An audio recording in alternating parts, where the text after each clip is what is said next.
Hi there. My name is David Batsoffen and I host a travel blog called Travel and Things.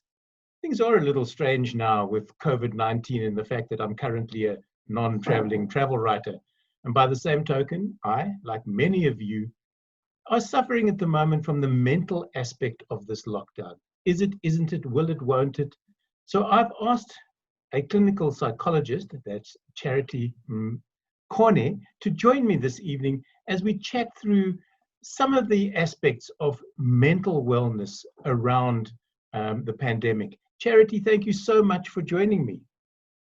Thank you so much for having me, David. It's a pleasure to speak to you about a very important aspect and a very important topic when it comes to this pandemic. And I think it is something that is not spoken about or dealt with nearly enough in terms of the impact that it's having on people.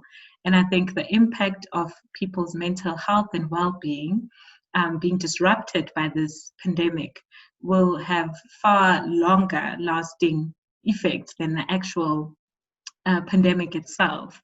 So I think it is quite an important topic to be able to speak about and tackle and educate people about.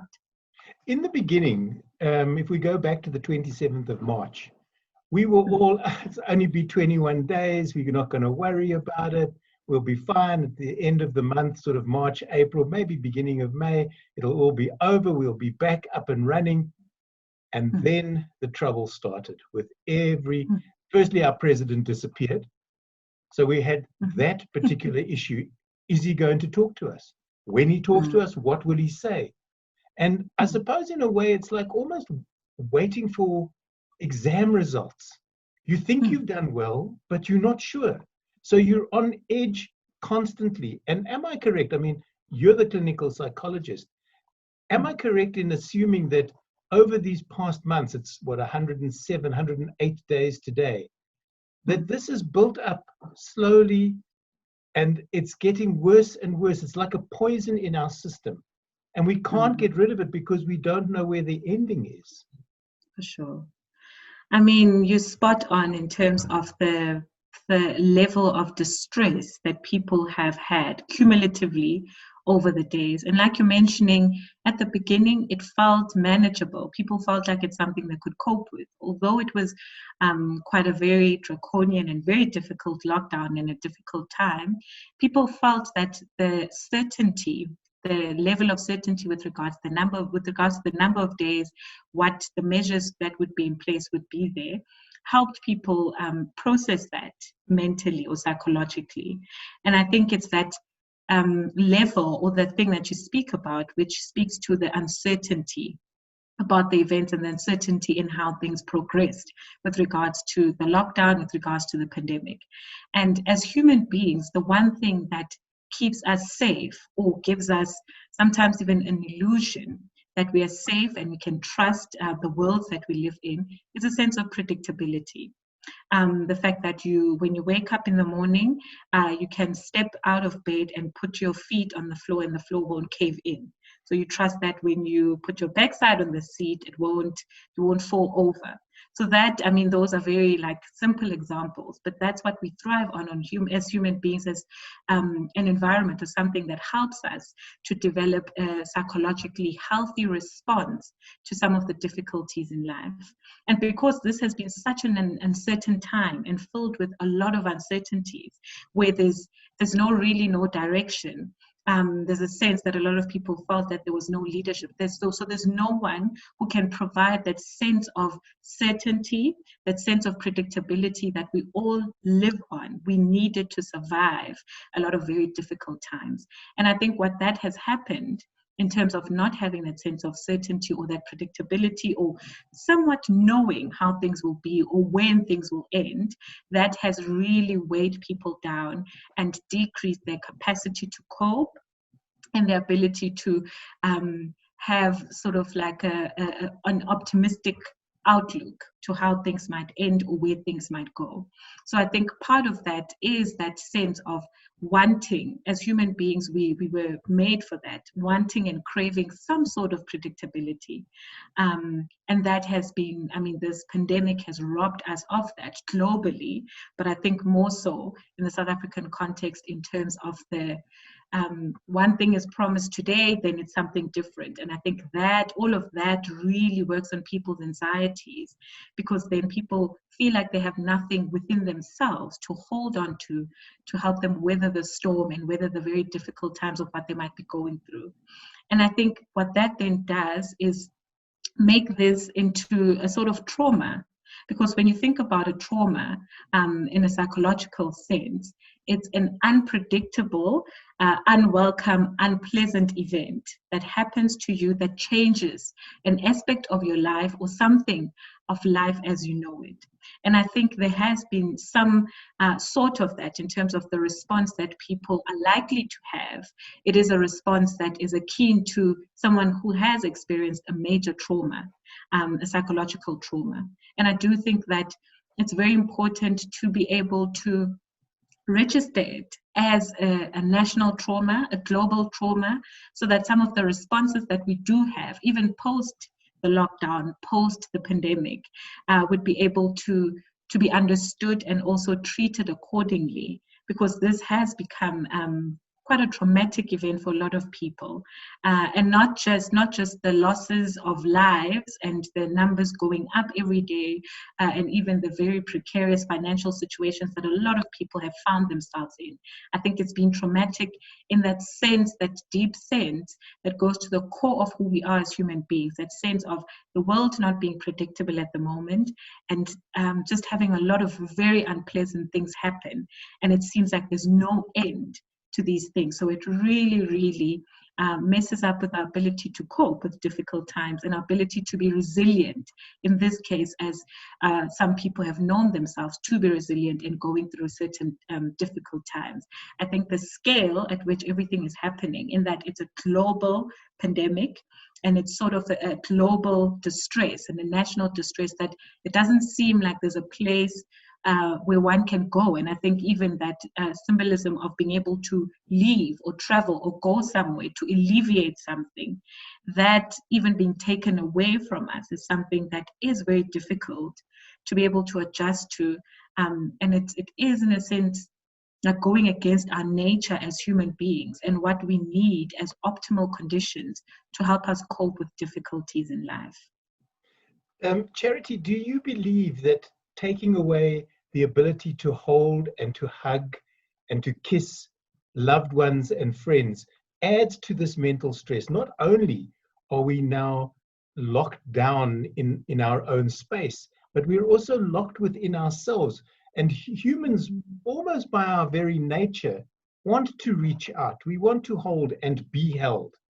And now we're not allowed to. Or we can if we wish, but then we've got to take the consequences if we do get ill. And does that not add another layer of stress to that which we're already experiencing? Certainly. I mean, I was thinking about it the other day in terms of solitary confinement. So when a prisoner or someone who's an inmate is taken to a solitary confinement, it's seen as something that's a punishment, that you're punished because you don't have any social interaction with everyone else. And that's meant to, in a sense, break your soul. And I think it does achieve that, because, as you're saying, as human beings, we are made for social connections. And I mean, in terms of the gestures of hugging and kissing and touching other people, it differs from culture to culture in terms of how important it is in the fabric of connection in that particular culture.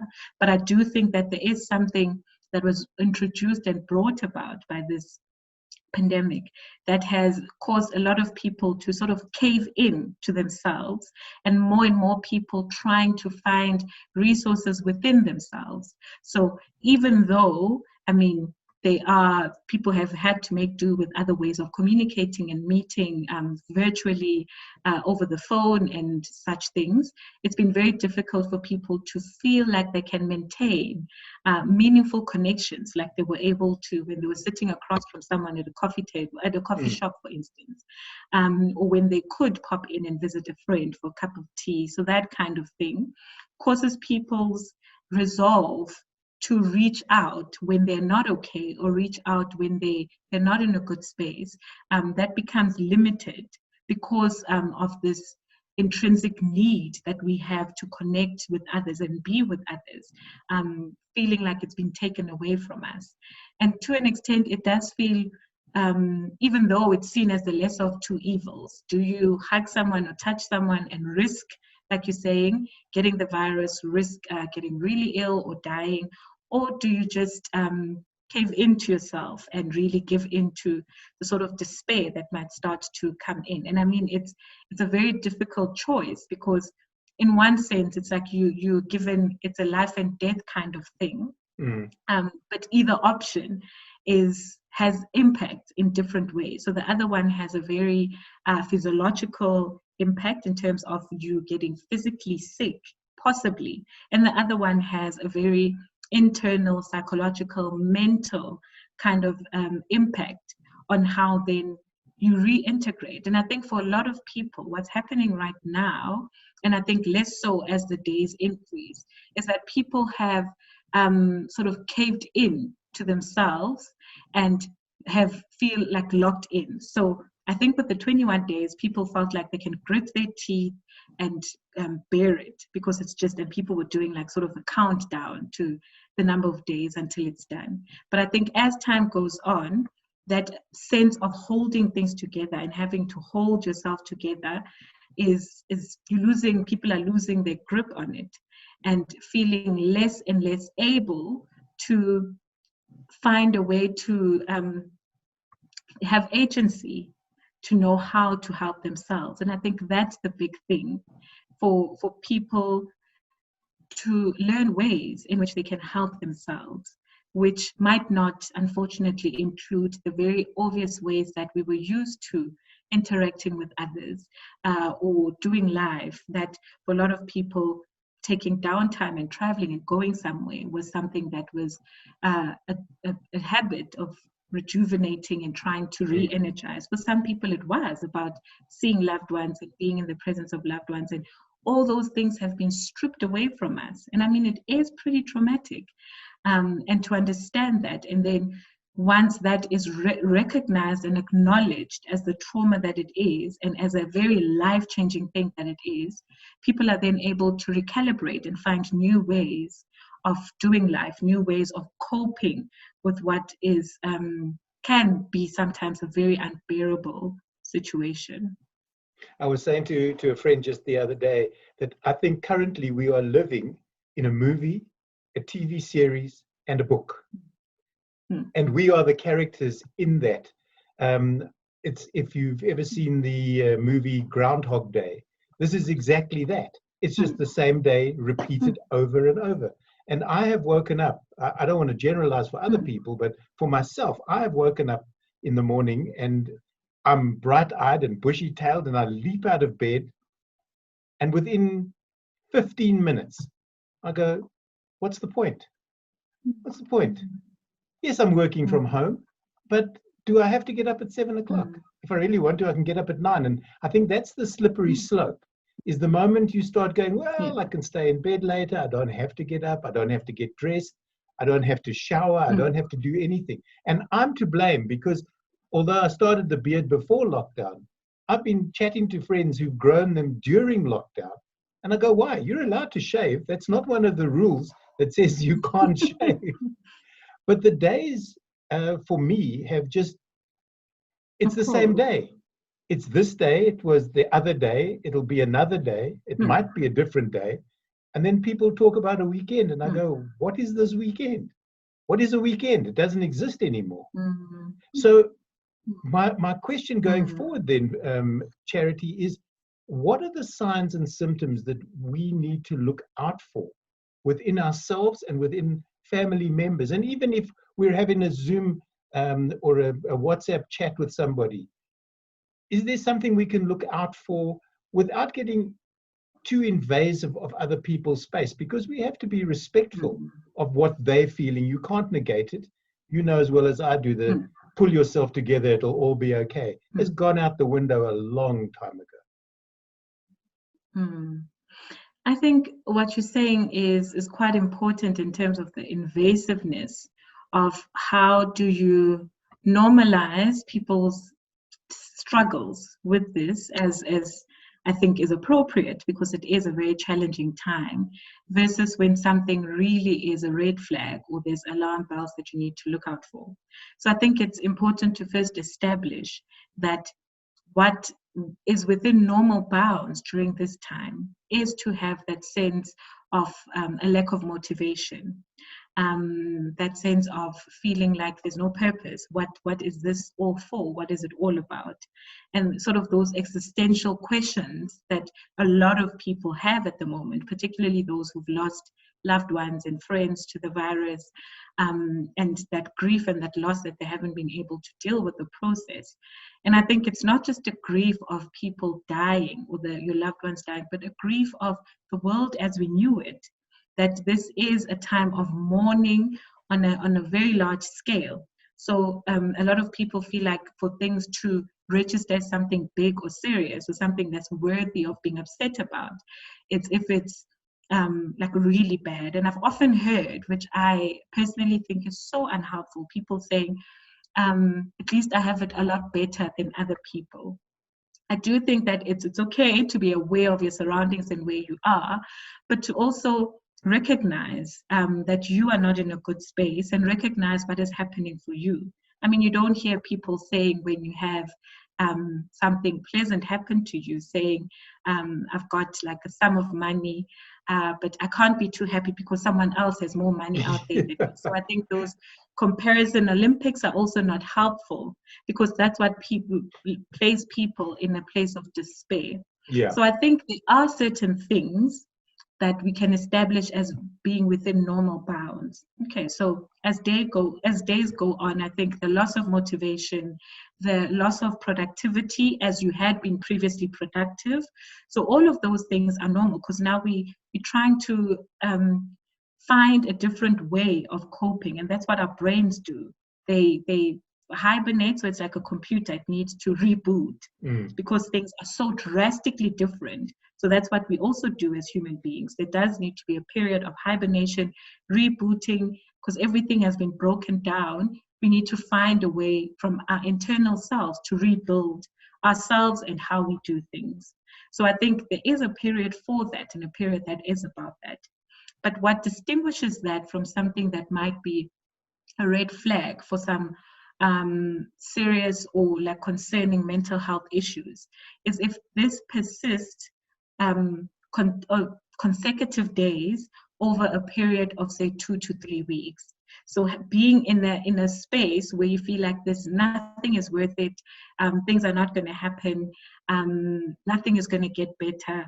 I mean, those thoughts in the onset, and they do happen, but it wanes, it's in and out. There are days where it feels different and the days where it will feel like that. But if you have consistently having a persistent low mood, a persistent hopelessness in feeling like nothing will ever work out, everything is gloomy over many days. And I think another thing is people who disconnect socially.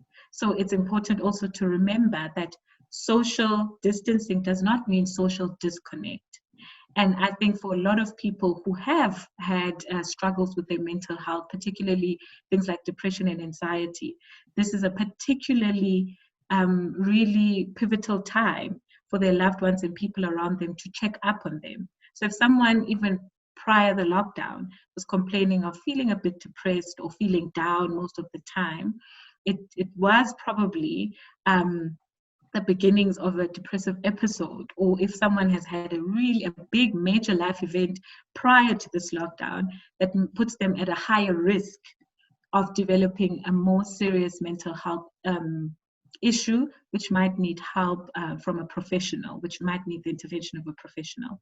So I do think that not having a shower 1 or 2 days and not being motivated to wake up at 7 and get the day going is within normal bounds. But if this happens over 2 or 3 weeks persistently, then I think it is a cause for concern, because in as much as it does feel like this collective trauma and what we're going through, we've known human beings to be very resilient, that there's been major life events and major things that have happened in the history of the world where people have managed to live through it. So there is something intrinsic about our nature as human beings to go on.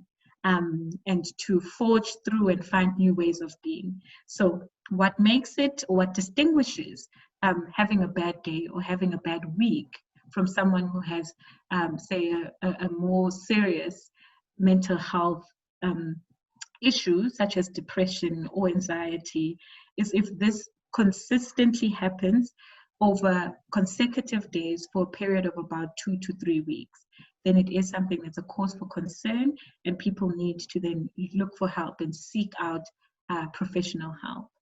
So there are people like SADAG, the South African Depression and Anxiety Group, that they can reach out to and contact. But I think, and again, you can correct me if I'm wrong, that,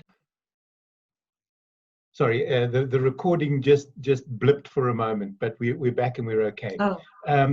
It was my fault. I think I touched a button. What I was saying was, I don't believe that family members should negate. If they say to the person, look, you know, I don't think you're in a happy space. Can we set up something for you? And if the people say, no, I'm fine, maybe just dig a little deeper without being too invasive.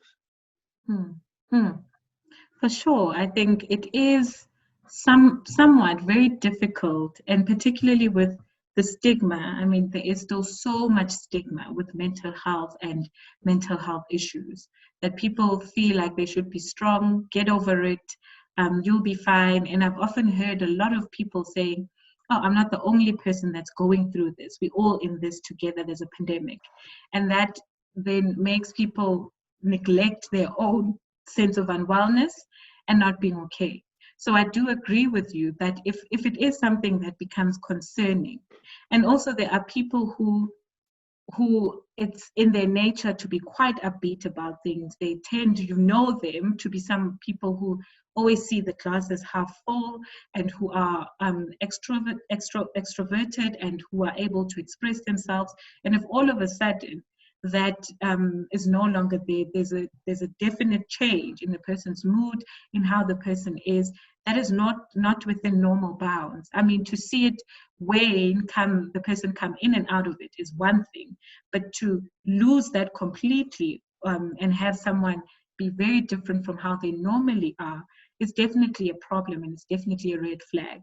And I do think that the major thing and the biggest symptom of depression in particular is isolation, and also wanting to be left alone because of the sadness. So you really have no energy to interact with people, no energy to connect with people.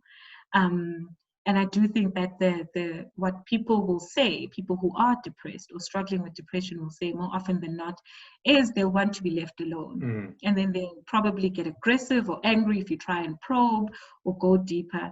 And I think that are also part of the red flags. And to also know how depression plays out in different demographics, in different cultural setting, in different races, because there's all those things also to take into account. So if all of a sudden the father in a household is always angry, always grumpy, irritable, all those things, which is just seen as a grumpy old man or someone who's just annoying to be around, but it might be that he's really struggling with a lot of emotions and actually struggling with depression. And it is something to be able to talk about quite. I think sometimes it does require some tact and to really try and explain it to the person. But I also think normalizing conversations about mental health and mental wellness, because it shouldn't be this dirty little secret or this thing that we need to like feel equipped or feel like we need 5,000 degrees just to talk about or to speak to about someone. That in as much as you would normalize a conversation about someone who's got hypertension or someone who has diabetes, a diabetic person, where you'll ask in, you'll check up on them, all those things. I think there needs to be that sort of normalizing the conversations, and also the types of wording and things that we use with regards to mental illness and mental health issues. Because I think what stands in the way for a lot of people is the way in which they look at it. So it's seen as something that is the person's own doing. just wake up, just chin up, just be happy, stop being grumpy, stop being sad all the time. And I think that really isolates people and make them feel very ashamed of what can really be treated, something that can be treated, something that people can overcome. But it's often the way in which we speak about it, it's often the way in which we shame people who struggle with those emotions and those low moods and that lack of motivation, that low energy, that prevents them from getting the necessary help. And then what happens is that people live with depression for years and years, and they could have received help much sooner. And the sooner you receive help, the better the outcome, the better the prognosis of the depression. But if you've struggled with depression and had to battle it through by yourself for about 10 years, it becomes really difficult then to treat it and to also get to a position where you can be better. So I do think that firstly, it's normalizing the conversations and also seeing it as an illness. That if you see something as an illness, you'll see it as something that warrants treatment. But if it's not seen as an illness, but a weakness in character or the wrong kind of personality or whatever people think it is, or just a bad attitude, negative outlook, if you see it as that, it makes it very difficult to then feel like it's something that does warrant treatment and something that you can help it. There is something that can be done, that it doesn't, every day does not have to feel like an uphill battle, because naturally within us as human beings, we are able to find a way through difficult times. And at points where we are not being able to be as resourceful as we know ourselves to be, it's a red flag that something is not right and we are in need of a different type of support, because all the things that we used to using as a form of support is not really helping out. Pardon me. I believe that at the end of the day, as you say, the problem with depression and anxiety for that matter is there always seems to have been a stigma attached to it. And I think people who have not been involved or have not suffered from that, but now are finding themselves in a position where they are in that dark place, they're scared of, because they were previously the strong one in the family or the person that was always, as you said, the extrovert out there dealing with everything, all of a sudden they're now feeling those waves of depression lapping on their shores, and they don't know how to deal with it. So once again, reach out to a professional, reach out to somebody who can help. And as you rightly said, it's a disease. It can be cured. If you've broken your arm, people will go, oh, shame, when does the cast come off? And it's the same for depression. Talk about it. Don't hide it. It doesn't need to be hidden anymore. It's not people sitting in an institution in a padded room beating their heads against a wall. It's regular people like you and I, perhaps. Certainly. And lastly, just to wrap up, what happens when eventually this lockdown finishes and we have to start interacting with human beings again? Because that's a whole maybe that's a talk for a different time, Charity, because I think we're going to have to learn to interact face to face rather than via Zoom or via WhatsApp. And how do we deal with that? Sure. I mean, you're quite right in saying it needs a show dedicated to it, because I'm not sure if I've wrapped my head around it quite as I would like to. But I do think that it will be a transition. I don't think that to have an expectation of ourselves to do life as we'd known it before would be a fair expectation to have on ourselves. That it will definitely be a transition, because people are coming from a period of fear, a period of massive and prolonged grieving and mourning, a period of, I mean, it does feel like really being in a tumble dryer and really being spun around, and now having to stop that tumble dryer and then pull out things. Of course, things are going to come out just looking a bit creased and not as they should. So it Yeah. is that process of thinking about it in that way, that this has been something that we've went through that has really undone how we think of ourselves, undone how we think of the world and everything around us, and took away very fundamental things that we thought we knew about the world. Predictability, the ability to plan and your plan come to fruition, and organizing yourself, organizing things, all those things have really been stripped away from us. And it is then about a new world order they often speak about. And I do think that it will be a transition. I don't think that to have any expectation that it will be life as we knew it, and that a lot of people will be very excited to be back to face to face and kiss and hug. I do think that there will be a lot of trepidation that people have to even touch each other or reach out to each other, even though it's something we so crave right now. But I do think that all of this is conditioning us to find new ways, like I mentioned earlier, to cope, new ways of doing life that will help us to weather the storm. And those ways are, some of them will be entrenched in how we look at life, in how we do life. And I think for a lot of people, this time will come with a lot of big life lessons. And I think that's the upside of some of the very challenging times that people go through.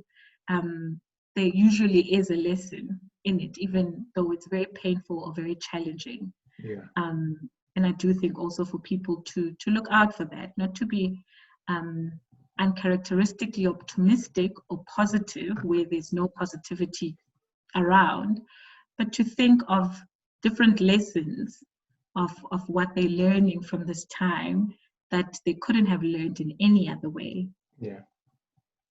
I've been in conversation with a clinical psychologist, that's Charity Mkone. Charity, thank you so much for being my guest. It's been an absolute pleasure chatting with you.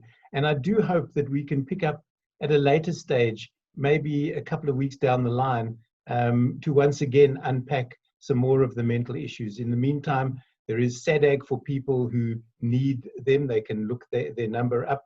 And I think that's a 24-hour hotline that they can call. Yes. But most importantly, reach out if you need the help. Charity, once again, thank you so much for being my guest today. Thank you so much, David, for having me for this absolutely important topic.